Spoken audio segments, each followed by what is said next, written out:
All right, here we go. Sunday morning research, home office. Crazy Sunday morning here, hence the hoodie. Uranium. We need to talk about this because it really had a big move last week. I think last week uranium. This is the URA ETF, by the way. This is a monthly chart. Actually, this is. I'll go to the weekly in a minute.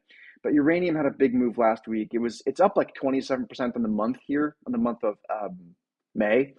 Last week it was up like 15%. So we're starting to get to the point where if we see, uranium, the URA ETF break above, let's say 34 on a monthly closing basis, maybe even a bit lower. I mean, this thing has just a ridiculous amount of upside. Now, obviously, this is just the chart, the fundamentals and all this stuff, all sorts of other stuff comes into focus here. But I think this is something you want to watch very close, and it fits squarely into our theme of higher grill, by the way, out there. Pretty cool thing. Big stakes happen out there. Anyway, on uranium, it squarely fits into our theme of, the energy play, copper. The news out of the White House last week was essentially that they can open up the spigot on more nuclear energy. Sort of uh, uh, being more easy to be approved, I guess is probably the best way of putting it.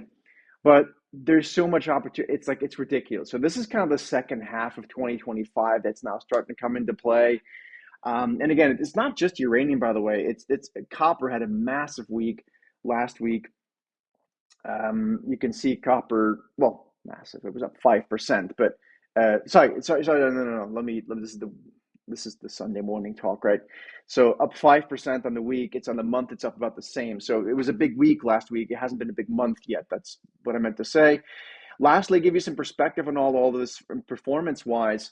Whole bunch of squiggly lines here. Most important to me is to make sure everyone still understands that the Nasdaq 100 is still underperforming most things. And we're starting to see like uranium is up now 18% on the year. It's starting to gain, in terms of performance versus like, let's say German stocks up 30, Polish stocks up 43. So look, long story short, you guys, I've been saying this for months and months now, a bull market for diversification. I think that's where we're going. And, money never sleeps. So we got to constantly watch these things and update the charts. Hope it helps and have a great rest of your Memorial Day weekend.